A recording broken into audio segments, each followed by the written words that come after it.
Hello students, ਅੱਜ ਦਾ ਸਾਡਾ topic ਹੈ ਐਂਟੀ ਡਿਫੈਕਸ਼ਨ ਲਾਅ, ਦਲ ਬਦਲੀ ਕਾਨੂੰਨ ਜਾਂ ਦਲ ਬਦਲੀ ਦੀ ਮਨਾਹੀ।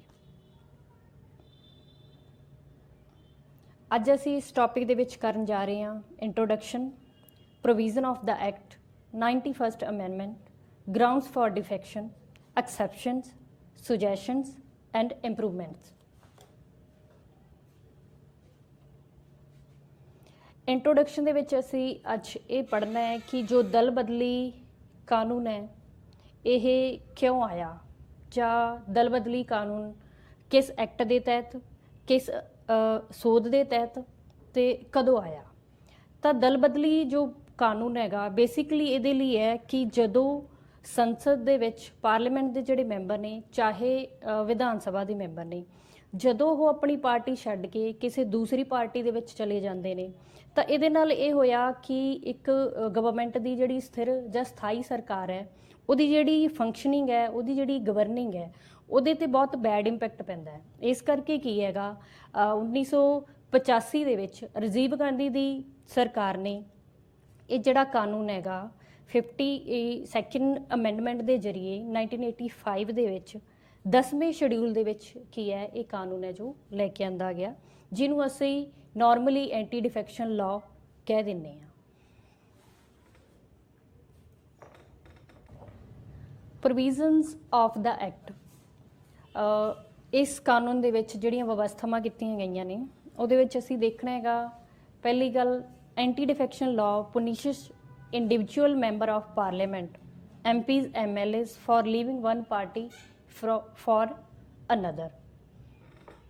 ਇਹਦਾ ਮਤਲਬ ਕੀ ਹੈਗਾ ਕਿ ਦਲ ਬਦਲੀ ਜੋ ਕਾਨੂੰਨ ਹੈ ਉਹ ਉਹਨਾਂ ਮੈਂਬਰਾਂ ਨੂੰ ਪਨਿਸ਼ ਕਰਦਾ ਹੈ, ਉਹਨਾਂ ਮੈਂਬਰਾਂ ਨੂੰ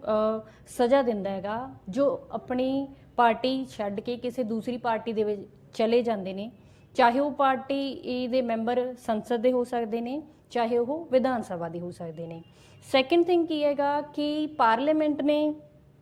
ਸੰਵਿਧਾਨ ਦੇ ਵਿੱਚ 10ਵੇਂ ਸ਼ਡਿਊਲ ਦੇ ਵਿੱਚ 1985 ਦੇ ਵਿੱਚ ਇਸ ਜੋ ਐਕਟ ਨੂੰ ਕੀ ਹੈਗਾ ਲੈ ਕੇ ਆਂਦਾ ਸੀਗਾ 52ਵੀਂ ਸੋਧ ਦੇ ਜ਼ਰੀਏ, ਜਿਹਦਾ ਉਦੇਸ਼ ਹੈ, ਜਿਹਦਾ ਪਰਪਸ ਹੈ, ਜਿਹਦਾ ਮੰਤਵ ਹੈ ਕਿ ਇੱਕ ਸਥਾਈ ਸਰਕਾਰ ਦੀ ਸਥਾਪਨਾ ਕਰਨੀ ਹੈ ਔਰ ਦਲ ਬਦਲੀ ਦੀ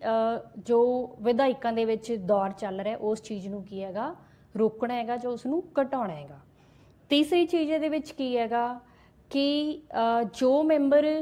ਇੱਕ ਪਾਰਟੀ ਛੱਡ ਕੇ ਦੂਸਰੀ ਪਾਰਟੀ ਦੇ ਵਿੱਚ ਜਾ ਰਹੇ ਨੇ, ਡਿਫੈਕਸ਼ਨ ਕਰ ਰਹੇ ਨੇ, ਭਾਵ ਦਲ ਬਦਲੀ ਕਰ ਰਹੇ ਨੇ, ਉਹਨਾਂ ਸੰਬੰਧੀ ਇਸ ਐਕਟ ਦੇ ਵਿੱਚ ਡਿਸਕੁਆਲੀਫਿਕੇਸ਼ਨ ਨੂੰ ਲੈ ਕੇ ਕੁਝ ਵਿਵਸਥਾਵਾਂ ਕੀਤੀਆਂ ਗਈਆਂ ਨੇ। ਇਸ ਤੋਂ ਬਾਅਦ ਕੀ ਹੈਗਾ ਕਿ ਜੋ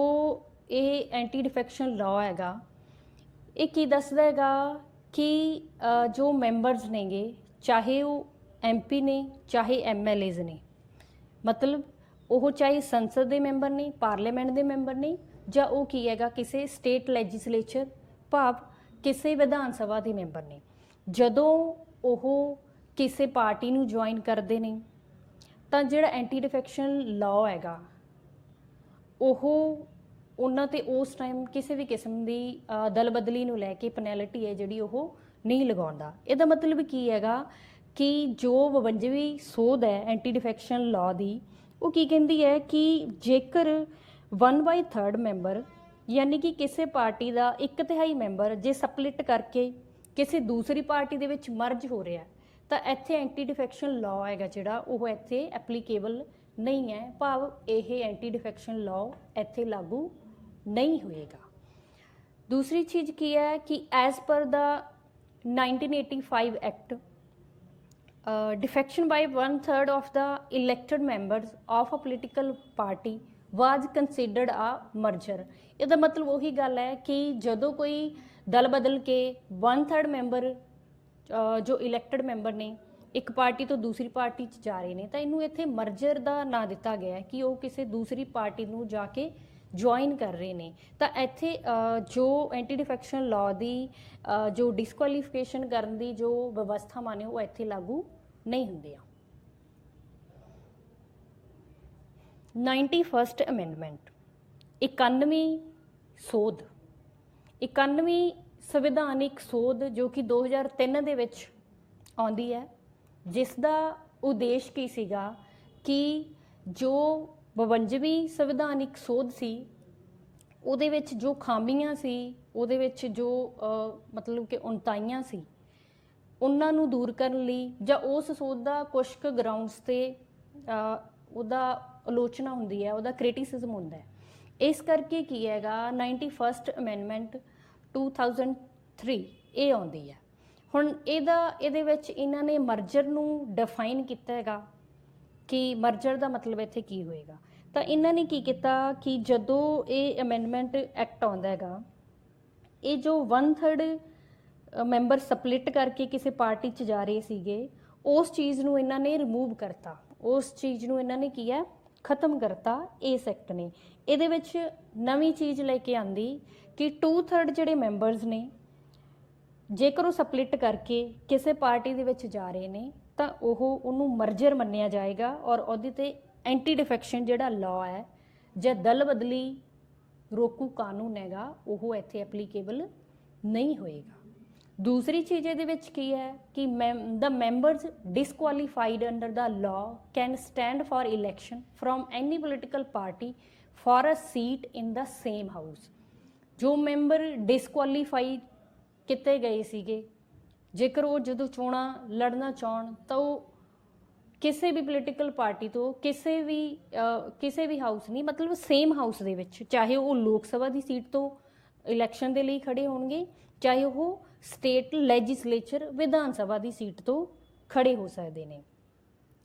ਥਰਡ ਵਨ ਇਹਦੇ ਵਿੱਚ ਕੀ ਹੈਗਾ the decision on question as to disqualification on ground of defection are referred to the chairman or the speaker of such house which is subject to judicial review। ਇਹਦਾ ਮਤਲਬ ਕੀ ਹੈਗਾ ਕਿ 1991 ਤੋਂ ਪਹਿਲਾਂ ਇਹ ਸੀਗਾ ਕਿ ਜੇਕਰ ਪ੍ਰਸਾਈਡਿੰਗ ਆਫਿਸਰ ਯਾਨੀ ਕਿ ਸਪੀਕਰ ਆਫ ਲੋਕ ਸਭਾ, ਜੋ ਸਪੀਕਰ ਹੈ ਲੋਕ ਸਭਾ ਦਾ, ਜਾਂ ਚੇਅਰਮੈਨ ਹੈਗਾ ਰਾਜ ਸਭਾ ਦਾ, ਜੇਕਰ ਉਹ ਕਿਸੇ ਵੀ ਮੈਂਬਰ ਦੀ ਡਿਸਕੁਆਲੀਫਿਕੇਸ਼ਨ ਨੂੰ ਲੈ ਕੇ ਕੋਈ ਆਖਰੀ ਫੈਸਲਾ ਲੈਂਦੇ ਸੀਗੇ ਕਿ ਇਹ ਮੈਂਬਰ ਅਯੋਗ ਹੈ, ਇਸ ਮੈਂਬਰ ਦੀ ਮੈਂਬਰਸ਼ਿਪ ਰੱਦ ਕਰ ਰਹੀ ਹਾਂ, ਤਾਂ ਇਸ ਚੀਜ਼ ਨੂੰ ਕੋਰਟ ਦੇ ਵਿੱਚ ਚੈਲੰਜ ਨਹੀਂ ਸੀ ਕੀਤਾ ਜਾਂਦਾ 1991 ਦੀ ਅਮੈਂਡਮੈਂਟ ਤੋਂ ਪਹਿਲਾਂ। ਬਟ ਉਸ ਤੋਂ ਬਾਅਦ ਕੀ ਹੋਇਆ ਕਿ 91st ਅਮੈਂਡਮੈਂਟ ਦੇ ਜ਼ਰੀਏ ਇਹ ਚੀਜ਼ ਨੂੰ ਮਹਿਸੂਸ ਕੀਤਾ ਗਿਆ ਕਿ ਜੋ ਸਪੀਕਰ ਹੈ ਸ਼ਾਇਦ ਉਹ ਇੰਪਾਰਸ਼ਲ ਹੋ ਕੇ ਨਿਰਪੱਖ ਤੌਰ ਤੇ ਫੈਸਲਾ ਹੈਗਾ ਜੋ ਨਹੀਂ ਲੈ ਰਿਹਾ। ਇਸ ਕਰਕੇ ਕੀ ਹੈਗਾ ਕਿ ਹੁਣ ਸਪੀਕਰ ਜਾਂ ਚੇਅਰਮੈਨ ਜੇਕਰ ਕਿਸੇ ਮੈਂਬਰ ਨੂੰ ਡਿਸਕੁਆਲੀਫਾਈ ਕਰ ਰਿਹਾ ਹੈਗਾ ਤਾਂ ਉਸ ਸੰਬੰਧੀ ਉਸ ਜੱਜਮੈਂਟ ਨੂੰ ਜੁਡੀਸ਼ਰੀ ਦੇ ਵਿੱਚ ਕੀ ਹੈਗਾ ਚੈਲੰਜ ਕੀਤਾ ਜਾ ਸਕਦਾ ਹੈ। ਯਾਨੀ ਕਿ ਹੁਣ ਜੋ ਸਪੀਕਰ ਹੈ ਜਾਂ ਚੇਅਰਮੈਨ ਹੈ, ਜੇਕਰ ਉਹ ਕੋਈ ਇਸ ਕਿਸਮ ਦਾ ਐਕਟ ਕਰ ਰਿਹਾ ਹੈ, ਇਸ ਕਿਸਮ ਦਾ ਡਿਸੀਜ਼ਨ ਲੈ ਰਿਹਾ ਹੈ, ਇਸ ਕਿਸਮ ਦਾ ਫੈਸਲਾ ਲੈ ਰਿਹਾ ਹੈ, ਤਾਂ ਉਹ ਜੁਡੀਸ਼ੀਅਲ ਰਿਵਿਊ ਭਾਵ ਨਿਆਇਕ ਪੁਨਰ ਨਿਰੀਖਣ ਦੇ ਅਧੀਨ ਆਉਂਦਾ ਹੈਗਾ। ਨੈਕਸਟ ਹੈ ਜੀ, however the law does not provide a time frame within which the presiding officer has to decide a defection case। ਇਹਦਾ ਮਤਲਬ ਕੀ ਹੈਗਾ ਕਿ ਇਹ 91st ਜੋ ਅਮੈਂਡਮੈਂਟ ਐਕਟ ਹੈਗਾ ਉਹ ਕੀ ਕਹਿ ਰਿਹਾ ਹੈਗਾ ਕਿ ਜਿਹੜਾ ਪ੍ਰਸਾਈਡਿੰਗ ਆਫਿਸਰ ਹੈਗਾ ਜਦੋਂ ਉਹ ਡਿਸਾਈਡ ਕਰਦਾ ਹੈ ਡਿਫੈਕਸ਼ਨ ਦੇ ਕੇਸ ਦੇ ਵਿੱਚ, ਤਾਂ ਉਹਦੇ ਲਈ ਕੋਈ ਟਾਈਮ ਫਰੇਮ ਹੈਗਾ ਜਿਹੜਾ ਉਹ ਪ੍ਰੋਵਾਈਡ ਹੈਗਾ ਉਹ ਨਹੀਂ ਕੀਤਾ ਗਿਆ। ਗਰਾਊਂਡਸ ਫॉर ਡਿਫੈਕਸ਼ਨ, ਇਹਦਾ ਮਤਲਬ ਕੀ ਹੈ ਕਿ ਜਦੋਂ ਡਿਫੈਕਸ਼ਨ ਕੀਤੀ ਜਾਂਦੀ ਹੈ ਉਹਦੇ ਲਈ ਜਦੋਂ ਕੋਈ ਦਲ ਬਦਲੀ ਕਰਦਾ ਹੈ ਤਾਂ ਉਹਦੇ ਕਿਹੜੇ ਕਿਹੜੇ ਗਰਾਊਂਡਸ ਨੇ, ਕਿਹੜੇ ਕਿਹੜੇ ਪੈਰਾਮੀਟਰਸ ਨੇ ਕਿ ਜਿਸ ਆਧਾਰ 'ਤੇ ਉਹ ਦਲ ਬਦਲੀ ਕਰ ਰਹੇ ਨੇ। ਪਹਿਲੀ ਗੱਲ ਵੋਲੰਟਰਲੀ ਗਿਵ ਅਪ। ਇਹਦਾ ਮਤਲਬ ਕੀ ਹੋਇਆ ਕਿ ਜਦੋਂ ਕੋਈ ਮੈਂਬਰ, ਚਾਹੇ ਉਹ ਵਿਧਾਨ ਸਭਾ ਦਾ ਹੈ ਚਾਹੇ ਉਹ ਸੰਸਦ ਦਾ ਮੈਂਬਰ ਹੈ, ਉਹ ਆਪਣੀ ਮਰਜ਼ੀ ਨਾਲ ਕਿਸੇ ਵੀ ਪਾਰਟੀ ਨੂੰ ਛੱਡਦਾ ਹੈਗਾ ਜਿਸ ਪਾਰਟੀ ਤੋਂ ਉਹਨੇ ਕਿਸੇ ਥਾਂ ਤੋਂ ਉਹ ਚੋਣ ਲੜੀ ਸੀ, ਪਰ ਹੁਣ ਉਸ ਨੂੰ ਛੱਡ ਰਿਹਾ, ਤਾਂ ਇਸ ਆਧਾਰ 'ਤੇ ਕੀ ਮੰਨਿਆ ਜਾਂਦਾ ਹੈ ਕਿ ਜੋ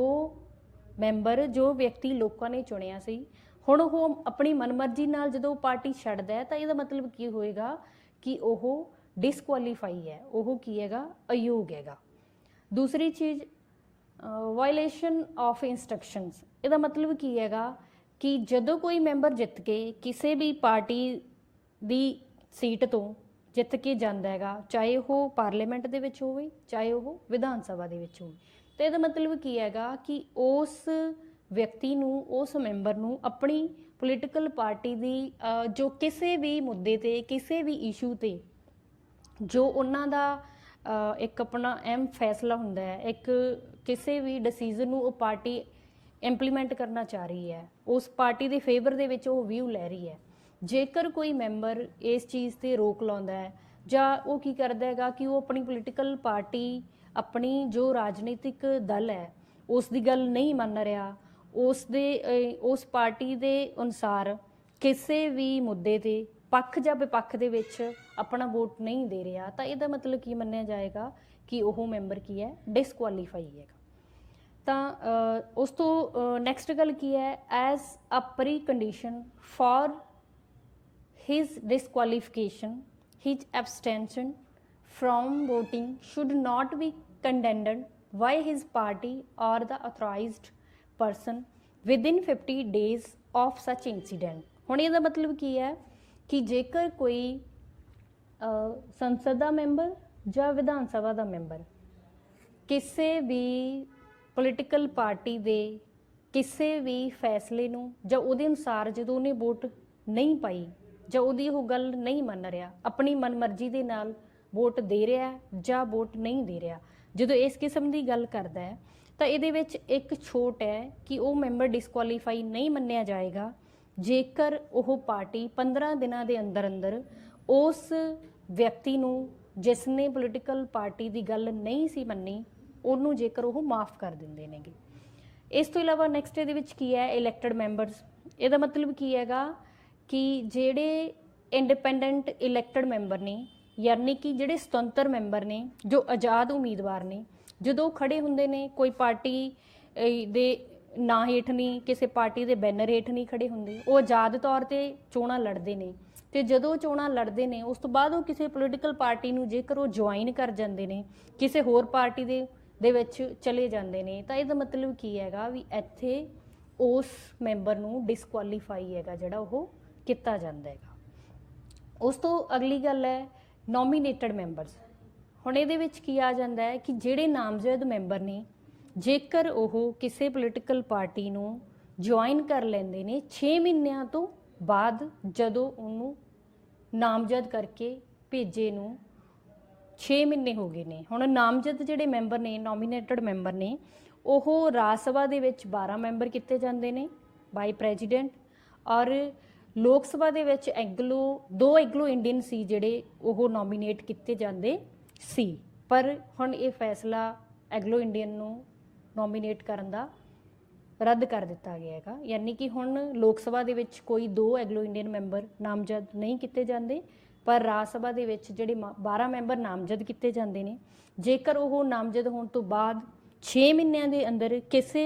ਹੋਰ ਪਾਰਟੀ ਨੂੰ ਜੁਆਇਨ ਕਰ ਜਾਂਦੇ ਨੇ, ਤਾਂ ਇਸ ਆਧਾਰ ਤੇ ਇਸ ਨਾਮਜ਼ਦ ਕੀਤੇ ਮੈਂਬਰ ਨੂੰ ਡਿਸਕੁਆਲੀਫਾਈ ਕੀ ਹੈਗਾ ਕੀਤਾ ਜਾਂਦਾ ਹੈ। ਤਾਂ ਇਹਦਾ ਮਤਲਬ ਜੇਕਰ ਅਸੀਂ ਇਸ ਗੱਲ ਦਾ ਨਿਚੋੜ ਕੱਢਣਾ ਹੋਵੇ ਕਿ ਕਿਹੜੇ ਮੈਂਬਰਾਂ ਨੂੰ ਅਸੀਂ ਅਯੋਗ ਕਰਾਰ ਦੇ ਸਕਦੇ ਹਾਂ, ਕਿਹਨਾਂ ਨੂੰ ਅਸੀਂ ਡਿਸਕੁਆਲੀਫਾਈ ਕਰ ਸਕਦੇ ਹਾਂ, ਜੇਕਰ ਕੋਈ ਮੈਂਬਰ ਆਪਣੀ ਮਰਜ਼ੀ ਦੇ ਨਾਲ ਕਿਸੇ ਪਾਰਟੀ ਨੂੰ ਛੱਡਦਾ ਹੈ। ਦੂਸਰੀ ਗੱਲ, ਜੇਕਰ ਕੋਈ ਮੈਂਬਰ ਆਪਣੀ ਪਾਰਟੀ ਦੇ ਅਨੁਸਾਰ ਵੋਟ ਨਹੀਂ ਦਿੰਦਾ ਜਾਂ ਵੋਟ ਦੇਣ ਤੋਂ ਇਨਕਾਰ ਕਰਦਾ ਹੈ। ਤੀਸਰੀ ਗੱਲ ਇਹਦੇ ਵਿੱਚ ਕੀ ਹੈ ਕਿ ਜੇਕਰ ਕੋਈ ਮੈਂਬਰ ਨੂੰ ਜੋ ਗੱਲ ਨਹੀਂ ਮੰਨਦਾ ਪਾਰਟੀ ਦੀ, ਪਰ ਪਾਰਟੀ ਉਸ ਨੂੰ 15 ਦਿਨਾਂ ਦੇ ਵਿੱਚ ਮਾਫ ਕਰ ਦਿੰਦੀ ਹੈ, ਤਾਂ ਉਹਨੂੰ ਜੋ ਉਹਦੀ ਡਿਸਕੁਆਲੀਫਿਕੇਸ਼ਨ ਹੈ ਉਹ ਨਹੀਂ ਮੰਨੀ ਜਾਏਗੀ। ਇਸ ਤੋਂ ਇਲਾਵਾ ਕੀ ਹੈ, ਜਿਹੜੇ ਸੁਤੰਤਰ ਉਮੀਦਵਾਰ ਨੇ, ਆਜ਼ਾਦ ਉਮੀਦਵਾਰ ਨੇ, ਉਹ ਜੇਕਰ ਪਾਰਟੀ ਕੋਈ ਜੁਆਇਨ ਕਰ ਲੈਂਦੇ ਨੇ, ਉਹ ਜਾਂ ਜੋ ਨਾਮਜ਼ਦ ਮੈਂਬਰ ਨੇ ਜੇਕਰ ਉਹ 6 ਮਹੀਨਿਆਂ ਤੋਂ ਬਾਅਦ ਕਿਸੇ ਪਾਰਟੀ ਨੂੰ ਜੁਆਇਨ ਕਰ ਜਾਂਦੇ ਨੇ, ਤਾਂ ਇਸ ਆਧਾਰ ਤੇ ਕੀ ਹੈਗਾ ਡਿਸਕੁਆਲੀਫਿਕੇਸ਼ਨ ਹੈ ਜੋ ਉਹ ਮੰਨੀ ਜਾਂਦੀ ਹੈ। ਨੈਕਸਟ ਹੈ ਐਕਸੈਪਸ਼ਨਸ। ਹੁਣ ਜੇਕਰ ਜੋ ਮੈਂਬਰ ਸੀ ਜਿਨ੍ਹਾਂ ਨੂੰ ਅਯੋਗ ਕਰਾਰ ਦਿੱਤਾ ਗਿਆ ਹੈ ਕਿ ਜੇਕਰ ਉਹ ਇਹ ਕਾਰਜ ਕਰਦੇ ਨੇ ਤਾਂ ਅਸੀਂ ਉਹਨਾਂ ਨੂੰ ਡਿਸਕੁਆਲੀਫਾਈ ਕਰ ਸਕਦੇ ਹਾਂ 91st ਅਮੈਂਡਮੈਂਟ ਐਕਟ ਦੇ ਜ਼ਰੀਏ ਜਾਂ 52 ਅਮੈਂਡਮੈਂਟ ਐਕਟ ਦੇ ਜ਼ਰੀਏ, ਪਰ ਉਹਨਾਂ ਮੈਂਬਰਾਂ ਦੇ ਲਈ ਕੁਝ ਛੋਟਾਂ ਵੀ ਨੇ, ਕੁਝ ਐਕਸੈਪਸ਼ਨਸ ਵੀ ਨੇ। ਜਿਵੇਂ ਕੀ ਹੈਗਾ ਕਿ ਜੇਕਰ ਇੱਕ ਮੈਂਬਰ ਕਿਸੇ ਹੋਰ ਪਾਰਟੀ ਦੇ ਵਿੱਚ ਮਰਜ ਕਰ ਜਾਂਦਾ ਹੈ, 91st ਅਮੈਂਡਮੈਂਟ ਐਕਟ ਦੇ ਜ਼ਰੀਏ ਕੀ ਹੈ, 2/3 ਮੈਂਬਰ ਜੇਕਰ ਕਿਸੇ ਪਾਰਟੀ ਨੂੰ ਜੁਆਇਨ ਕਰਦੇ ਨੇ ਤਾਂ ਉਹਨੂੰ ਮਰਜਰ ਮੰਨਿਆ ਜਾਏਗਾ, ਉਹਨੂੰ ਡਿਸਕੁਆਲੀਫਾਈ ਨਹੀਂ ਕੀਤਾ ਜਾ ਸਕਦਾ ਜਾਂ ਉਹਦੇ ਤੇ ਐਂਟੀ ਡਿਫੈਕਸ਼ਨ ਲਾਅ ਹੈਗਾ ਜਿਹੜਾ ਉਹ ਅਪਲਾਈ ਨਹੀਂ ਹੁੰਦਾ। ਦੂਸਰੀ ਚੀਜ਼ ਇਹਦੇ ਵਿੱਚ ਕੀ ਹੈਗੀ ਕਿ ਜੋ ਪ੍ਰੀਜ਼ਾਈਡਿੰਗ ਆਫੀਸਰ ਹੈ, ਯਾਨੀ ਕਿ ਇਹਦਾ ਮਤਲਬ ਕੀ ਹੈਗਾ ਕਿ ਉਹ ਲੋਕ ਸਭਾ ਦੇ ਵਿੱਚ ਸਪੀਕਰ ਹੈ ਔਰ ਰਾਜ ਸਭਾ ਦੇ ਵਿੱਚ ਕੀ ਹੈ, ਉਹ ਚੇਅਰਮੈਨ ਹੈਗਾ, ਅਤੇ ਉਹ ਜਦੋਂ ਉਹ ਐਜ਼ ਏ ਸਪੀਕਰ ਦੇ ਤੌਰ 'ਤੇ ਜਾਂ ਐਜ਼ ਏ ਚੇਅਰਮੈਨ ਦੇ ਤੌਰ 'ਤੇ ਕੰਮ ਕਰਦਾ ਹੈ ਤਾਂ ਉਹ ਵਲੰਟਰਲੀ ਆਪਣੀ ਮਰਜ਼ੀ ਦੇ ਨਾਲ ਕੀ ਹੈ ਪਾਰਟੀ ਨੂੰ ਛੱਡ ਸਕਦਾ ਹੈ। ਉਹ ਪਾਰਟੀ ਨੂੰ ਉਸ ਤੋਂ ਬਾਅਦ ਜਦੋਂ ਉਹ ਸਪੀਕਰ ਦੇ ਤੌਰ 'ਤੇ ਕੰਮ ਨਹੀਂ ਕਰ ਰਿਹਾ ਤਾਂ ਉਹ ਪਾਰਟੀ ਨੂੰ ਆ ਕੇ ਜੁਆਇਨ ਕਰ ਸਕਦਾ ਹੈ। ਇਹ ਐਕਸੈਪਸ਼ਨ ਦੇਣ ਦਾ ਮਤਲਬ ਕੀ ਹੈ ਕਿ ਜੋ ਸਪੀਕਰ ਹੈ ਜਾਂ ਜੋ ਚੇਅਰਮੈਨ ਹੈ ਉਹ ਇੱਕ ਡਿਗਨਿਟੀ ਵਾਲੀ ਪੋਸਟ 'ਤੇ ਹੈ ਜਾਂ ਉਹਦਾ ਜੋ ਆਫਿਸ ਹੈ ਇਹ ਮੰਨਿਆ ਗਿਆ ਹੈ ਕਿ ਉਹ ਇੰਪਾਰਸ਼ਲ ਰਹਿ ਕੇ, ਨਿਰਪੱਖ ਰਹਿ ਕੇ ਕੀ ਹੈ ਪਾਰਟੀ ਦੇ ਜੋ ਕੰਮ ਕਾਜ ਨੇ ਅਨੁਸ਼ਾਸਨ ਬਣਾ ਕੇ ਰੱਖਣਾ ਹੈਗਾ ਜਾਂ ਸੰਸਦ ਦੀ ਜਾਂ ਵਿਧਾਨ ਸਭਾ ਦੀ ਜਿਹੜੀ ਕਾਰਵਾਈ ਹੈ ਉਹਨੂੰ ਕੀ ਹੈਗਾ ਚਲਾਉਂਦਾ ਹੈਗਾ। ਨੈਕਸਟ ਹੈ ਜੀ, how defection effect the political system. ਜੋ ਦਲ ਬਦਲੀ ਹੈ ਉਹ ਕਿਵੇਂ ਰਾਜਨੀਤਿਕ ਢਾਂਚੇ ਨੂੰ, ਰਾਜਨੀਤਿਕ ਪ੍ਰਣਾਲੀ ਨੂੰ, ਇੱਕ ਪੋਲੀਟੀਕਲ ਸਿਸਟਮ ਨੂੰ ਇਫੈਕਟ ਕਰਦੀ ਹੈ। ਇਹਦੇ ਵਿੱਚ ਪਹਿਲੀ ਗੱਲ ਹੈ ਕਿ ਇਲੈਕਟਰਲ ਮੈਂਡੇਟ ਨੂੰ ਲੈ ਕੇ ਹੈ। ਇਹਦਾ ਮਤਲਬ ਕੀ ਹੈਗਾ ਕਿ ਜਦੋਂ ਇਲੈਕਸ਼ਨਾਂ ਹੋਣੀਆਂ ਹੁੰਦੀਆਂ ਨੇ, ਚੋਣਾਂ ਹੋਣੀਆਂ ਹੁੰਦੀਆਂ ਨੇ, ਤਾਂ ਬਹੁਤ ਸਾਰੇ ਜਿਹੜੇ ਵਿਧਾਇਕ ਨੇ ਕਿਸੇ ਟਿਕਟ ਤੋਂ, ਕਿਸੇ ਪਾਰਟੀ ਤੋਂ ਜੇਕਰ ਉਹਨਾਂ ਨੂੰ ਟਿਕਟ ਨਹੀਂ ਮਿਲਦੀ ਤਾਂ ਉਹ ਕੀ ਹੈਗਾ ਉਸ ਪਾਰਟੀ ਨੂੰ ਛੱਡ ਕੇ ਦੂਸਰੀ ਪਾਰਟੀ 'ਚ ਚਲੇ ਜਾਂਦੇ ਨੇ। ਬਹੁਤ ਸਾਰੇ ਵਿਧਾਇਕ ਇਹੋ ਜਿਹੇ ਹੁੰਦੇ ਨੇ ਕਿ ਜਿਨ੍ਹਾਂ ਨੂੰ ਕੁਛ ਲਾਲਚ ਨੇ, ਜਿਹੜੇ ਲਿਅਰ ਆਫ ਮਿਨਿਸਟਰੀਅਲ ਜਾਂ ਫਾਈਨੈਂਸ਼ੀਅਲ ਗੇਨ ਦੇ ਬਹੁਤ ਸਾਰੇ ਲਾਲਚ ਦਿੱਤੇ ਜਾਂਦੇ ਨੇ ਕਿ ਜੇਕਰ ਉਹ ਸਾਡੀ ਪਾਰਟੀ 'ਚ ਆ ਜਾਂਦੇ ਆ ਤਾਂ ਅਸੀਂ ਉਹਨਾਂ ਨੂੰ ਕਿਸੇ ਮੰਤਰੀ ਦੇ ਅਹੁਦੇ 'ਤੇ, ਕੋਈ ਕੈਬਨਿਟ ਦੇ ਵਿੱਚ ਅੱਛਾ ਰੈਂਕ ਹੈਗਾ ਉਹ ਦੇ ਦੇਣਾ ਹੈਗਾ। ਤਾਂ ਇਹਦੇ ਨਾਲ ਕੀ ਹੁੰਦਾ ਹੈਗਾ, ਡਿਫੈਕਸ਼ਨ ਕਰਕੇ ਜੋ ਪੂਰੀ ਗਵਰਨਿੰਗ ਹੈਗੀ ਤਾਂ ਉਹ ਸਾਰੀ ਦੀ ਸਾਰੀ ਕੀ ਹੈਗਾ ਇਹਦੇ ਨਾਲ ਪ੍ਰਭਾਵਿਤ ਹੁੰਦੀ ਹੈ। ਦੂਸਰੀ ਚੀਜ਼ ਕੀ ਹੈਗਾ ਕਿ effects the normal functioning of government. ਇਹਦਾ ਮਤਲਬ ਕੀ ਹੈਗਾ ਕਿ ਜਦੋਂ ਦਲ ਬਦਲੀ ਹੁੰਦੀ ਰਹੇਗੀ, ਇੱਕ ਪਾਰਟੀ ਤੋਂ ਉਮੀਦਵਾਰ ਦੂਸਰੀ ਪਾਰਟੀ ਦੇ ਵਿੱਚ ਚਲੇ ਜਾਣਗੇ ਤਾਂ ਇਹਦੇ ਨਾਲ ਪੂਰੀ ਜੋ ਫੰਕਸ਼ਨਿੰਗ ਹੈ, ਇੱਕ ਸਰਕਾਰ ਦਾ ਜੋ ਕੰਮ ਕਰਨ ਦਾ ਤਰੀਕਾ ਹੈ, ਨਾਰਮਲ ਰੂਟੀਨ ਹੈ, ਉਹ ਉਹਦੇ 'ਤੇ ਬਹੁਤ ਸਾਰਾ ਪ੍ਰਭਾਵ ਹੈ ਜਿਹੜਾ ਉਹ ਪੈਂਦਾ ਹੈਗਾ। ਔਰ ਦਲ ਬਦਲੀ ਨੂੰ ਲੈ ਕੇ ਜਿਹੜੀ ਸਭ ਤੋਂ ਜੋ ਇੱਕ ਪ੍ਰਚਲਿਤ ਕਹਾਵਤ ਸੀ, ਆਇਆ ਰਾਮ ਗਿਆ ਰਾਮ, ਇਹ ਜਿਹੜਾ ਸਲੋਗਨ ਹੈਗਾ ਪਹਿਲੀ ਵਾਰੀ ਕੀ ਹੈਗਾ 1960 ਦੇ ਵਿੱਚ ਦਿੱਤਾ ਸੀਗਾ, ਜਦੋਂ ਹਰਿਆਣਾ ਦਾ ਜਿਹੜਾ ਇੱਕ ਗਿਆ ਲਾਲ ਨਾਮ ਦਾ ਵਿਧਾਇਕ ਸੀ, ਜਿਹਨੇ ਕੀ ਹੈ ਜੋ ਪਹਿਲੀ ਵਾਰੀ ਕਾਂਗਰਸ ਪਾਰਟੀ ਦੇ ਵਿੱਚ ਸੀ, ਕਾਂਗਰਸ ਤੋਂ ਉਹ ਯੂਨਾਈਟਿਡ ਫਰੰਟ ਦੇ ਵਿੱਚ ਚਲਾ ਜਾਂਦਾ ਹੈ, ਉਸ ਤੋਂ ਬਾਅਦ ਫਿਰ ਉਹ ਯੂਨਾਈਟਿਡ ਫਰੰਟ ਤੋਂ ਕਾਂਗਰਸ ਪਾਰਟੀ ਦੇ ਵਿੱਚ ਵਾਪਸ ਆ ਜਾਂਦਾ ਹੈ, ਸਿਰਫ ਔਰ ਸਿਰਫ 14 ਦਿਨਾਂ ਦੇ ਵਿੱਚ। ਤਾਂ ਉਹ ਉਦੋਂ ਤੋਂ ਇਹ ਮੁਹਾਵਰਾ ਹੈਗਾ ਜਿਹੜਾ, ਇਹ ਜਿਹੜੀ ਕਹਾਵਤ ਹੈ ਆਇਆ ਰਾਮ ਗਿਆ ਰਾਮ, ਜਿਹੜਾ ਇਹ ਸਲੋਗਨ ਹੈਗਾ ਉਹ ਬਹੁਤ ਪ੍ਰਚਲਿਤ ਹੋ ਜਾਂਦਾ ਹੈਗਾ।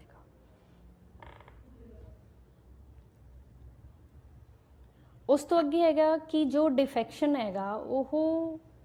the defection leads to instability in the government and affects the administration। ਇਹਦਾ ਮਤਲਬ ਕੀ ਹੈ ਕਿ ਜੋ ਦਲ ਬਦਲੀ ਹੈ ਉਹ ਸਰਕਾਰ ਨੂੰ ਅਸਥਾਈ ਬਣਾਉਣ ਵੱਲ ਲੈ ਕੇ ਜਾਂਦੀ ਹੈ। ਸਰਕਾਰ ਸਥਿਰ ਹੋ ਕੇ ਜਾਂ ਸਥਾਈ ਢੰਗ ਨਾਲ ਕੰਮ ਨਹੀਂ ਕਰ ਪਾਉਂਦੀ ਤੇ ਉਹਦਾ ਜਿਹੜਾ ਐਡਮਿਨਿਸਟ੍ਰੇਸ਼ਨ ਹੈ, ਉਹਦਾ ਜਿਹੜਾ ਪ੍ਰਸ਼ਾਸਨ ਹੈ ਉਹ ਵੀ ਉਹਦੇ ਨਾਲ ਕੀ ਹੈਗਾ ਪ੍ਰਭਾਵਿਤ ਹੁੰਦਾ ਹੈਗਾ। ਉਸ ਤੋਂ ਇਲਾਵਾ ਕੀ ਹੈਗਾ ਕਿ ਇਹ ਪ੍ਰਮੋਟ ਕਰਦਾ ਹੈ ਹਾਰਸ ਟ੍ਰੇਡਿੰਗ ਨੂੰ। ਇਹਦਾ ਮਤਲਬ ਕੀ ਹੈਗਾ ਕਿ ਮਤਲਬ ਕਿ ਵਿਧਾਇਕਾਂ ਦੇ ਵਿੱਚ ਜੋ ਲੈਜਿਸਲੇਚਰ ਨੇ ਉਹਨਾਂ ਦੇ ਅੰਦਰ ਇਸ ਕਿਸਮ ਦੀ ਦੌੜ ਹੈ ਜਿਹੜੀ ਉਹ ਚੱਲ ਜਾਂਦੀ ਹੈ ਕਿ ਉਹ ਕਦੇ ਕਿਸ ਪਾਰਟੀ ਦੇ ਵਿੱਚ ਚਲੇ ਗਏ, ਕਦੇ ਕਿਸ ਪਾਰਟੀ ਦੇ ਵਿੱਚ ਚਲੇ ਗਏ। ਤਾਂ ਇਹਦੇ ਨਾਲ ਕੀ ਹੈਗਾ ਵੀ ਇਹ ਇੱਕ ਡੈਮੋਕ੍ਰੈਟਿਕ ਜੋ ਸੈਟਅਪ ਹੈਗਾ ਇਹ ਉਹਦੇ ਅਗੇਂਸਟ ਜਾਂਦਾ ਹੈਗਾ। ਨੈਕਸਟ ਹੈ ਜੀ ਅੰਡਰਮਾਈਨਿੰਗ ਦਾ ਰਿਪਰੈਜ਼ੈਂਟੇਟਿਵ ਐਂਡ ਪਾਰਲੀਮੈਂਟਰੀ ਡੈਮੋਕ੍ਰੇਸੀ। ਹੁਣ ਇਹਦੇ ਨਾਲ ਕੀ ਹੈਗਾ ਕਿ ਜੋ ਦਲ ਬਦਲੀ ਹੈ ਇਹਦੇ ਨਾਲ ਜੋ ਪਾਰਲੀਮੈਂਟਰੀ ਡੈਮੋਕ੍ਰੇਸੀ ਹੈ, ਸੰਸਦੀ ਲੋਕਤੰਤਰ ਹੈ ਜਾਂ ਜੋ ਪ੍ਰਤੀਨਿਧੀ ਸਰਕਾਰ ਹੈ, ਉਸ ਨੂੰ ਵੀ ਇਹ ਨੁਕਸਾਨ ਪਹੁੰਚਾਉਂਦਾ, ਉਸ ਨੂੰ ਵੀ ਇਹ ਅੰਡਰਮਾਈਨ ਕਰ ਰਹੇਗਾ। ਇਹਦਾ ਮਤਲਬ ਕੀ ਹੈਗਾ ਕਿ ਐਂਟੀ ਡਿਫੈਕਸ਼ਨ ਲਾਅ ਤੋਂ ਬਾਅਦ ਜਦੋਂ ਇਹ ਬਣ ਕੇ ਆਉਂਦਾ ਹੈ ਫਿਰ ਬਹੁਤ ਸਾਰੇ ਜਿਹੜੇ MLA MPs ਨੇ ਉਹ ਪਾਰਟੀ ਦੀ ਡਾਇਰੈਕਸ਼ਨ ਨੂੰ ਬਲਾਈਂਡਲੀ ਮੰਨਣਾ ਸ਼ੁਰੂ ਕਰਨ ਲੱਗ ਗਏ, ਕਿਉਂਕਿ ਉਹਨਾਂ ਨੂੰ ਡਰ ਸੀ ਕਿ ਜੇ ਅਸੀਂ ਕਿਸੇ ਵੀ ਕਿਸਮ ਦਾ ਪਾਰਟੀ ਦੇ ਕਿਸੇ ਵੀ ਡਾਇਰੈਕਸ਼ਨ ਨੂੰ, ਦਿਸ਼ਾ ਨਿਰਦੇਸ਼ ਨੂੰ ਨਹੀਂ ਮੰਨਦੇ ਤਾਂ ਸਾਨੂੰ ਡਿਸਕੁਆਲੀਫਾਈ ਕੀਤਾ ਜਾ ਸਕਦਾ ਹੈ। ਤਾਂ ਇਹਦਾ ਮਤਲਬ ਇਹ ਹੋਇਆ ਕਿ ਐਂਟੀ ਡਿਫੈਕਸ਼ਨ ਲਾ ਨੂੰ ਲਾਗੂ ਕਰਨ ਦੇ ਨਾਲ ਇਹ ਵੀ ਚੀਜ਼ ਹੋਈ ਹੈ ਕਿ ਜੋ ਵਿਧਾਇਕਾਂ ਦੀ, ਮੈਂਬਰਾਂ ਦੀ, MLAs ਜਾਂ MP ਨੇ, ਉਹਨਾਂ ਦੀ ਜਿਹੜੀ ਫਰੀडम ਹੈ ਵੋਟ ਕਰਨ ਦੀ ਆਪਣੀ ਜਜਮੈਂਟ ਦੇ ਹਿਸਾਬ ਨਾਲ, ਉਹ ਉਹਨਾਂ ਕੋਲ ਨਹੀਂ ਰਹੀ। ਇਸ ਤੋਂ ਅੱਗੇ ਹੈ ਜੀ, due to anti defection law the chain of accountability has been broken by making legislature accountable primarily to the political party. ਹੁਣ ਐਂਟੀ ਡਿਫੈਕਸ਼ਨ ਲਾਅ ਦਾ ਮੇਨ ਲੈ ਕੇ ਆਉਣ ਦਾ ਮਤਲਬ ਹੀ ਕੀ ਹੈ ਕਿ ਜਦੋਂ ਸਥਾਈ ਸਰਕਾਰ ਦਾ ਕੰਮ ਜਿਹੜਾ ਪ੍ਰਭਾਵਿਤ ਹੁੰਦਾ ਹੈ ਦਲ ਬਦਲੀ ਦੇ ਨਾਲ, ਜੇ ਉਸ ਚੀਜ਼ ਨੂੰ ਰੋਕਣਾ ਹੈ ਤਾਂ ਅਕਾਊਂਟੇਬਲ ਜੋ ਗਵਰਨਮੈਂਟ ਹੈ ਉਹ ਲੈ ਕੇ ਆਉਣੀ ਹੈ, ਤਾਂ ਉਹਦੇ ਲਈ ਜ਼ਰੂਰੀ ਹੈ ਅਕਾਊਂਟੇਬਲ ਲੈਜਿਸਲੇਚਰ ਦਾ ਹੋਣਾ। ਇਹ ਲੈ ਕੇ ਆਉਂਦਾ ਹੈਗਾ। ਨੋ ਰਿਕਗਨਾਈਜੇਸ਼ਨ ਆਫ ਸਪਲਿਟ। ਇਹਦਾ ਮਤਲਬ ਕੀ ਹੈ ਕਿ ਜੋ ਸਪਲਿਟ ਹੁੰਦੇ ਨੇ ਉਹਨੂੰ ਕੋਈ ਮਾਨਤਾ ਨਹੀਂ ਦਿੱਤੀ ਗਈ 91st ਕਨਸਟੀਟਿਊਸ਼ਨਲ ਅਮੈਂਡਮੈਂਟ ਐਕਟ 2003 ਦੇ ਜ਼ਰੀਏ। ਇਹਦਾ ਮਤਲਬ ਕੀ ਹੈਗਾ ਕਿ 91ਵੀਂ ਸੰਵਿਧਾਨਿਕ ਸੋਧ ਤੋਂ ਪਹਿਲਾਂ ਜੋ 52ਵੀਂ ਸੰਵਿਧਾਨਿਕ ਸੋਧ ਹੋਈ ਸੀ 1985 ਦੇ ਵਿੱਚ, ਉਹਦੇ ਵਿੱਚ ਇਹ ਸੀਗਾ ਕਿ ਜਿਹੜੇ 1/3 ਮੈਂਬਰ ਨੇ ਜੇ ਉਹ ਸਪਲਿਟ ਕਰਦੇ ਸੀਗੇ ਤਾਂ ਉਹ ਕਿਸੇ ਪਾਰਟੀ ਦੇ ਵਿੱਚ ਉਹ ਸਪਲਿਟ ਕਰਕੇ ਜਾਂਦੇ ਨੇ ਤਾਂ ਉਦੋਂ ਐਂਟੀ ਡਿਫੈਕਸ਼ਨ ਲਾਅ ਉਹਦੇ 'ਤੇ ਅਪਲਾਈ ਨਹੀਂ ਸੀ ਹੁੰਦਾ। ਪਰ 91st ਅਮੈਂਡਮੈਂਟ ਨਾਲ ਕੀ ਹੋਇਆ ਕਿ ਹੁਣ ਇਹ ਚੀਜ਼ ਕੀ ਕਰਤੀ, 2/3 ਕਰਤੀ ਕਿ ਜੇ ਸਪਲਿਟ ਇਹ ਹੁੰਦਾ ਹੈ ਤਾਂ ਐਂਟੀ ਡਿਫੈਕਸ਼ਨ ਲਾਅ ਇਹਦੇ 'ਤੇ ਅਪਲਾਈ ਨਹੀਂ ਹੋਏਗਾ। ਹੁਣ ਇਹਦਾ ਮਤਲਬ ਕੀ ਹੋਇਆ ਕਿ ਫੋਰ ਐਗਜ਼ਾਮਪਲ ਆਪਾਂ ਮੰਨਣਾ ਹੋਵੇ ਕਿ ਕਿਸੇ ਫੋਰ ਐਗਜ਼ਾਮਪਲ ਜਦੋਂ ਆਪਾਂ ਗੱਲ ਕਰ ਰਹੇ ਹਾਂ ਕਿ ਕਿਸੇ ਪਾਰਟੀ ਦੇ ਵਿੱਚ 30 ਮੈਂਬਰ ਨੇ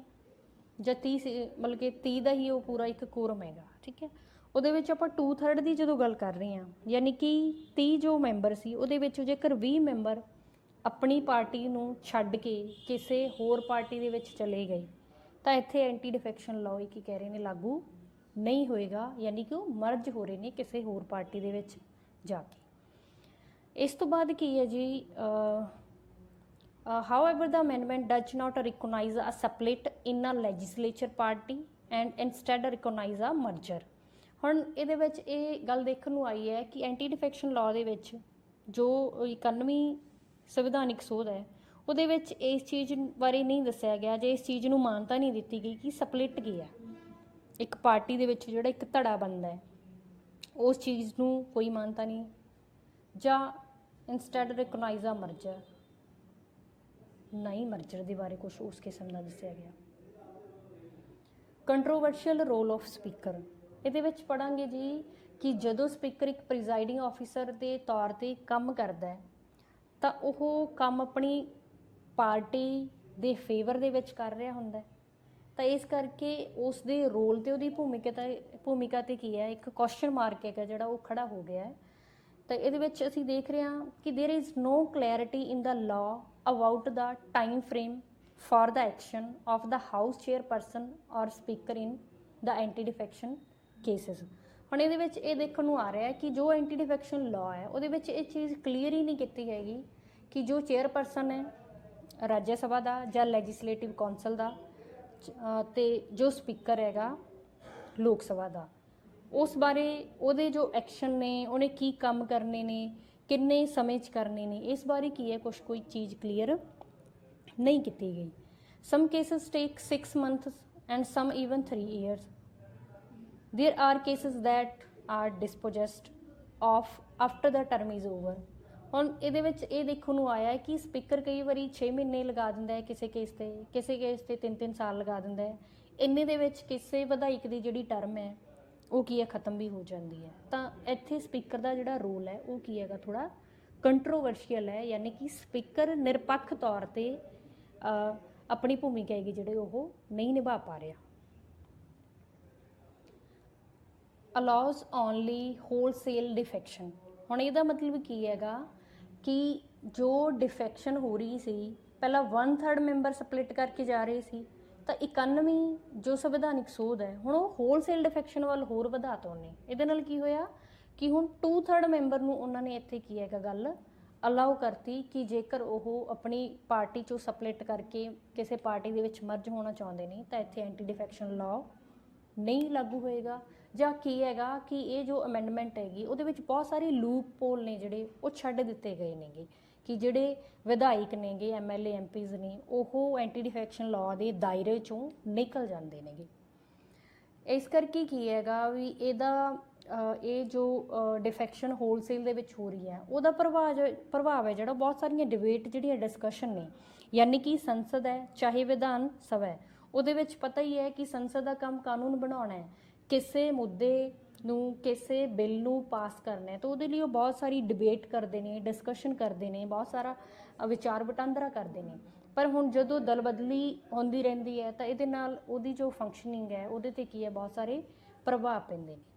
ਉਸ ਤੋਂ ਇਲਾਵਾ ਕੀ ਹੈ ਜੀ ਨੈਕਸਟ ਹੈਗਾ the anti defection law has created a democracy for parties and numbers in India rather than a democracy of debate and discussion. ਹੁਣ ਐਂਟੀ ਡਿਫੈਕਸ਼ਨ ਲਾਅ ਦੇ ਨਾਲ ਇਹ ਚੀਜ਼ ਹੋਈ ਹੈ ਕਿ ਐਂਟੀ ਡਿਫੈਕਸ਼ਨ ਲਾਅ ਡੈਮੋਕ੍ਰੇਸੀ ਲੈ ਕੇ ਆ ਰਿਹਾ ਇੱਕ ਪਾਰਟੀ ਦੇ ਵਿੱਚ, ਬਟ ਜੋ ਡੈਮੋਕ੍ਰੇਸੀ ਹੋਣੀ ਚਾਹੀਦੀ ਸੀ ਡਿਬੇਟ ਤੇ ਡਿਸਕਸ਼ਨ ਦੇ ਵਿੱਚ ਉਹਦੀ ਥਾਂ ਉਹ ਕੰਮ ਕਾਹਦੇ 'ਤੇ ਕਰ ਰਿਹਾ ਇੱਕ ਪਾਰਟੀ ਦੇ ਵਿੱਚ ਡੈਮੋਕ੍ਰੇਸੀ ਲੈ ਕੇ ਆਉਣ ਲਈ। ਨੈਕਸਟ ਹੈਗਾ ਜੀ in this way it does not make a differentiation between dissent and defection and weaken the parliament deliberation on any law. ਹੁਣ ਇਹਦਾ ਮਤਲਬ ਕੀ ਹੈਗਾ ਕਿ ਜਦੋਂ ਡਿਫੈਕਸ਼ਨ ਹੋ ਰਹੀ ਹੈ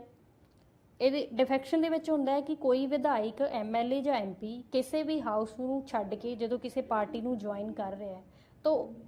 ਉਹਦੀ ਕੋਈ ਇੱਕ ਵੱਖਰੀ ਰਾਏ ਹੋ ਸਕਦੀ ਹੈ, ਉਹਦਾ ਕੋਈ ਡਾਈਸੈਂਟ ਹੋ ਸਕਦਾ ਆਪਣੀ ਪਾਰਟੀ ਦੇ ਨਾਲ, ਉਹ ਤਾਂ ਡਿਫੈਕਸ਼ਨ ਕਰਦਾ ਹੈਗਾ। ਪਰ ਹੁਣ ਇਸ ਚੀਜ਼ ਦੇ ਵਿੱਚ ਐਂਟੀ ਡਿਫੈਕਸ਼ਨ ਲਾਅ ਦੇ ਵਿੱਚ ਡਾਈਸੈਂਟ ਤੇ ਜੋ ਡਿਫੈਕਸ਼ਨ ਹੈ ਉਹਨੂੰ ਕਲੀਅਰ ਨਹੀਂ ਕੀਤਾ ਗਿਆ, ਉਹਨੂੰ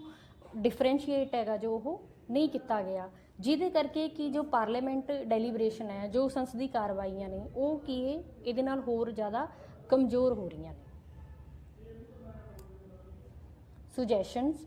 ਕੁਝ ਸੁਝਾਅ ਨੇ। The election commission has suggested it should be the deciding authority in defection cases. ਹੁਣ ਇਹਦੇ ਵਿੱਚ ਕੀ ਹੈਗਾ ਕਿ ਆਪਾਂ ਪਿੱਛੇ ਪੜ੍ਹਿਆ ਸੀਗਾ ਕਿ ਐਂਟੀ ਡਿਫੈਕਸ਼ਨ ਲਾਅ ਦੇ ਵਿੱਚ ਕਿਸੇ ਵਿਧਾਇਕ ਨੂੰ MLA MP ਨੂੰ ਜਦੋਂ ਇਹ ਦੱਸਣਾ ਹੈ ਕਿ ਉਹ ਡਿਸਕੁਆਲੀਫਾਈ ਹੈ ਜਾਂ ਨਹੀਂ ਤਾਂ ਇਹ ਚੀਜ਼ ਚੇਅਰਮੈਨ ਡਿਸਾਈਡ ਕਰ ਰਿਹਾ। ਤਾਂ ਇੱਥੇ ਸੁਜੈਸ਼ਨਸ ਕੀ ਆ ਰਹੇ ਹੈ ਇੱਥੇ ਕਿ ਇਲੈਕਸ਼ਨ ਕਮਿਸ਼ਨ ਕੀ ਸੁਜੈਸਟ ਕਰੇਗਾ ਕਿ ਇਹ ਡਿਸਾਈਡ ਕਰਨ ਦੀ ਜਿਹੜੀ ਅਥਾਰਟੀ ਹੈ ਉਹ ਹੋਣੀ ਚਾਹੀਦੀ ਹੈ ਡਿਫੈਕਸ਼ਨ ਦੇ ਕੇਸਿਸ ਦੇ ਵਿੱਚ। ਦੂਸਰਾ ਇੱਥੇ ਗੱਲ ਆ ਜਾਂਦੀ ਹੈ ਕਿ ਪ੍ਰੈਜ਼ੀਡੈਂਟ ਤੇ ਜੋ ਗਵਰਨਰ ਹੈ ਉਹਨਾਂ ਨੂੰ ਡਿਫੈਕਸ਼ਨ ਪਟੀਸ਼ਨ ਨੇ ਜਿਹੜੀਆਂ ਦਲ ਬਦਲੀ ਨੂੰ ਲੈ ਕੇ ਜੋ ਪਟੀਸ਼ਨਸ ਨੇ ਉਹਨਾਂ ਨੂੰ ਕੀ ਹੈਗਾ ਧਿਆਨ ਨਾਲ ਸੁਣਨਾ ਚਾਹੀਦਾ। ਥਰਡ ਚੀਜ਼ ਇਹਦੇ ਵਿੱਚ ਕੀ ਹੈ ਕਿ supreme court has suggested that parliament should set up an independent tribunal headed by the retired ਜੱਜ of the higher judiciary to decide defection cases swiftly and impartially. ਇਹਦਾ ਮਤਲਬ ਕੀ ਹੈ ਕਿ ਸੁਪਰੀਮ ਕੋਰਟ ਸੁਜੈਸਟ ਕਰ ਰਹੀ ਹੈ, ਸੁਝਾਅ ਦਿੰਦੀ ਹੈ ਪਾਰਲੀਮੈਂਟ ਨੂੰ ਕਿ ਪਾਰਲੀਮੈਂਟ ਨੂੰ ਕੁਝ ਸੁਤੰਤਰ ਜਿਹੜੇ ਟ੍ਰਿਬਿਊਨਲ ਨੇ ਉਹ ਸੈਟਅਪ ਕਰਨੇ ਚਾਹੀਦੇ ਨੇ। ਉਹ ਟ੍ਰਿਬਿਊਨਲ ਨੂੰ ਜਿਹੜਾ ਹੈੱਡ ਕਰੇਗਾ ਉਹ ਕੌਣ ਹੋਏਗਾ? ਰਿਟਾਇਰ ਜਿਹੜੇ ਜੱਜ ਨੇ ਹਾਇਰ ਜੁਡੀਸ਼ਰੀ ਦੇ, ਤਾਂ ਜੋ ਉਹ ਰਿਟਾਇਰਡ ਜੱਜ ਜਦੋਂ ਟ੍ਰਿਬਿਊਨਲ ਨੂੰ ਹੈੱਡ ਕਰਨਗੇ ਤਾਂ ਉਹ ਡਿਫੈਕਸ਼ਨ ਦੇ ਕੇਸਿਸ ਨੂੰ ਨਿਰਪੱਖ ਤੌਰ ਤੇ ਸਹੀ ਢੰਗ ਨਾਲ ਉਸ ਦੀ ਜਾਂਚ ਹੈ ਉਹ ਕਰ ਸਕਦੇ ਨੇ, ਬਜਾਏ ਕਿ ਸਪੀਕਰ ਜਾਂ ਚੇਅਰਮੈਨ ਦੇ। Improvements rational use of the anti defection law. ਇਹਦਾ ਮਤਲਬ ਕੀ ਹੈ ਕਿ ਜਿਹੜਾ ਐਂਟੀ ਡਿਫੈਕਸ਼ਨ ਲਾਅ ਹੈ ਜੇ ਉਹ ਲੌਜੀਕਲੀ ਰੈਸ਼ਨਲ ਵੇ ਨਾਲ ਯੂਜ਼ ਹੁੰਦਾ ਹੈ ਤਾਂ ਬਹੁਤ ਸਾਰੀਆਂ ਜਿਹੜੀਆਂ ਸਮੱਸਿਆਵਾਂ ਨੇ ਦਲ ਬਦਲੀ ਨੂੰ ਲੈ ਕੇ ਉਹ ਹੱਲ ਹੋ ਸਕਦੀਆਂ ਨੇ। Several experts have suggested that the law should be valid only for those votes that determine the stability of the government। ਇਹਦਾ ਮਤਲਬ ਕੀ ਹੈਗਾ? ਕੁਝ ਐਕਸਪਰਟਸ ਇਹ ਸੁਝਾਅ ਦੇ ਰਹੇ ਨੇ ਕਿ ਜਿਹੜਾ ਕਾਨੂੰਨ ਇਸ ਕਿਸਮ ਦੇ ਵੈਲਿਡ ਹੋਣੇ ਚਾਹੀਦੇ ਨੇ ਕਿ ਜਿਹਦੇ ਨਾਲ ਸਰਕਾਰ ਦੀ ਜੋ ਸਟੇਬਿਲਿਟੀ ਹੈ, ਸਰਕਾਰ ਦੇ ਵਿੱਚ ਜਿਹੜਾ ਸਥਾਈਪਨ ਹੈ ਉਹ ਨਿਸ਼ਚਿਤ ਕੀਤਾ ਜਾ ਸਕੇ। ਜਿਵੇਂ ਉਦਾਹਰਨ ਦੇ ਲਈ ਬਜਟ ਜੋ ਐਨੂਅਲ ਬਜਟ ਹੈ ਉਹਦੇ ਮਸਲੇ 'ਚ ਹੋਇਆ ਹੈ, ਜਾਂ ਨੋ ਕੌਨਫੀਡੈਂਸ ਮੋਸ਼ਨ ਦੇ ਮਸਲੇ 'ਚ ਹੁੰਦਾ ਹੈ ਕਿ ਜਦੋਂ ਕਿਸੇ ਪਾਰਟੀ ਦੀ ਸਰਕਾਰ ਤੋਂ ਬਹੁਮਤ ਦੀ ਉਮੀਦ ਕੀਤੀ ਜਾਂਦੀ ਹੈ ਜਾਂ ਉਹਨਾਂ ਤੋਂ ਨੋਨ ਕੌਨਫੀਡੈਂਸ ਮੋਸ਼ਨ ਮੰਗਿਆ ਜਾਂਦਾ ਹੈ ਕਿ ਤੁਹਾਡੀ ਪਾਰਟੀ ਮੈਜੋਰਿਟੀ ਦੇ ਵਿੱਚ ਹੈ ਜਾਂ ਨਹੀਂ, ਤਾਂ ਤੁਸੀਂ ਇਹ ਦਿਓਗੇ। ਉਸ ਤੋਂ ਅੱਗੇ ਹੈ ਜੀ advice to the election commission. Various commissions including national commission to review the working of the constitution have recommended that rather than the presiding officer, the decision to disqualify a member should be made by the president in case of MPs or the governor in case of MLAs on the advice the election commission। ਇਹਦਾ ਮਤਲਬ ਕੀ ਹੈਗਾ ਕਿ ਜਦੋਂ ਕਿਸੇ member ਦੀ disqualification ਨੂੰ ਲੈ ਕੇ ਮਸਲਾ ਆਉਂਦਾ ਹੈ ਤਾਂ ਉਹ ਪ੍ਰੀਜ਼ਾਈਡਿੰਗ ਆਫੀਸਰ ਯਾਨੀ ਕਿ ਸਪੀਕਰ ਦੀ ਬਜਾਏ ਉਹ ਕਿਹਨੇ ਕਰਨਾ ਚਾਹੀਦਾ ਹੈਗਾ, ਕੌਣ ਉਹ ਕਰ ਸਕਦਾ ਹੈਗਾ? ਰਾਸ਼ਟਰਪਤੀ। ਐਮਪੀਜ਼ ਦੇ ਮਸਲੇ ਦੇ ਵਿੱਚ, ਤੇ ਜੋ ਰਾਜਪਾਲ ਹੈ, ਗਵਰਨਰ ਹੈ, ਉਹ ਵਿਧਾਇਕਾਂ ਜਾਂ ਐਮਐਲਏ ਦੇ ਮਸਲੇ ਦੇ ਵਿੱਚ ਉਹ ਕਰ ਸਕਦਾ ਹੈਗਾ ਜੇਕਰ ਉਹਨੂੰ ਇਲੈਕਸ਼ਨ ਕਮਿਸ਼ਨ ਐਡਵਾਈਸ ਦਿੰਦਾ ਹੈਗਾ।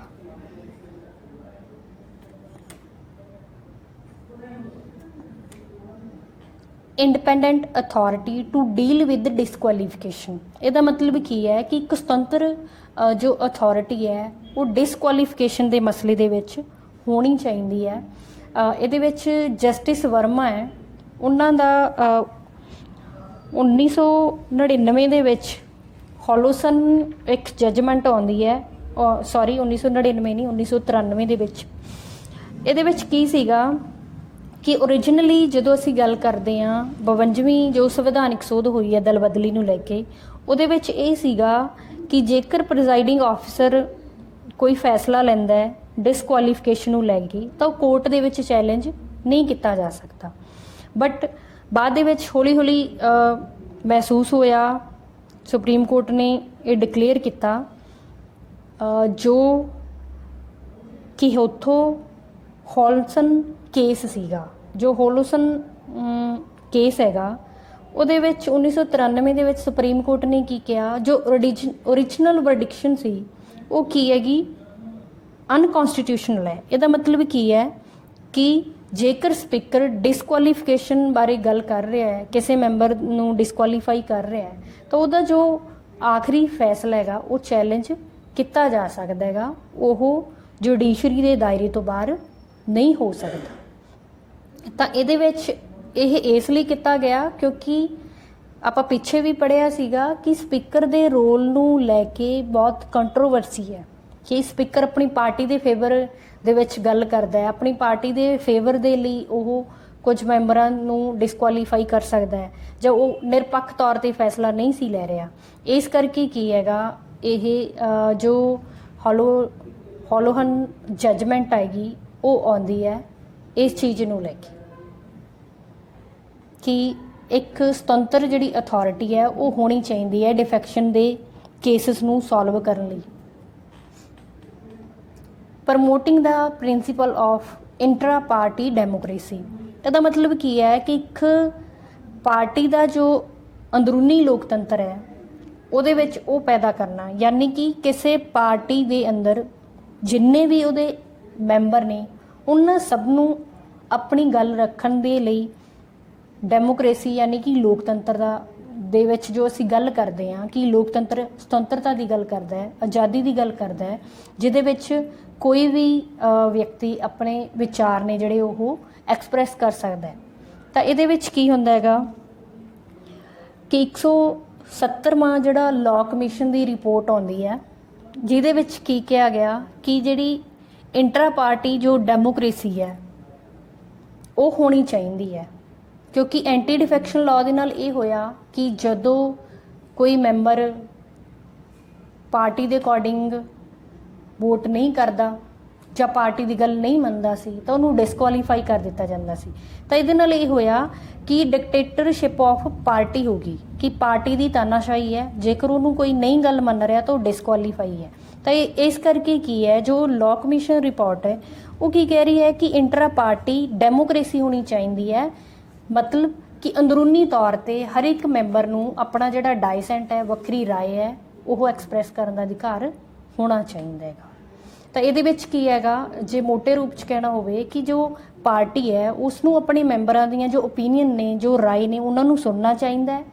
ਉਹਨਾਂ ਦੀ ਜੋ ਡਿਸਕਸ਼ਨ ਹੈ ਉਹਦੇ 'ਤੇ ਕਰਨੀ ਚਾਹੀਦੀ ਹੈ, ਉਹਨਾਂ ਦਾ ਜੋ freedom of speech and expression ਦਾ ਜੋ ਰਾਈਟ ਹੈਗਾ ਉਹ ਪ੍ਰਮੋਟ ਕਰਨਾ ਚਾਹੀਦਾ ਹੈ, ਤਾਂ ਜੋ ਇੱਕ ਪਾਰਟੀ ਦੇ ਅੰਦਰ ਡੈਮੋਕ੍ਰੇਸੀ ਹੈਗੀ ਜਿਹੜੀ ਉਹ ਬਣੀ ਰਹੇ। Analysis by supreme court, an academic revisiting of the 10th schedule by the Supreme Court so as to guide future use of the anti-defection law is timely and should happen soon। ਇਹਦਾ ਮਤਲਬ ਕੀ ਹੈਗਾ ਕਿ 10ਵੀਂ ਜੋ ਅਨੁਸੂਚੀ ਹੈ ਜੋ anti defection law ਨਾਲ ਸੰਬੰਧਿਤ ਹੈ, ਉਹਦੇ ਸੰਬੰਧੀ ਸੁਪਰੀਮ ਕੋਰਟ ਫਿਊਚਰ ਦੇ ਵਿੱਚ ਵੀ ਕਿਸੇ ਵੀ ਕਿਸਮ ਦਾ ਜੋ ਜਿਹੜੇ ਸੁਜੈਸ਼ਨ ਨੇ, ਕਿਸੇ ਵੀ ਕਿਸਮ ਦੇ ਜੋ ਮਸਲੇ ਆਉਂਦੇ ਨੇ, ਤਾਂ ਉਹਦੇ ਤੇ ਉਹ ਜਲਦੀ ਆਪਣਾ ਕੀ ਹੈਗਾ ਐਂਟੀ ਡਿਫੈਕਸ਼ਨ ਲਾਅ ਨੂੰ ਲੈ ਕੇ ਆਪਣੀ ਕੋਈ ਰਾਏ, ਕੋਈ ਜਜਮੈਂਟ ਉਹ ਦੇ ਸਕਦੀਆਂ ਨੇ। Thanks for watching.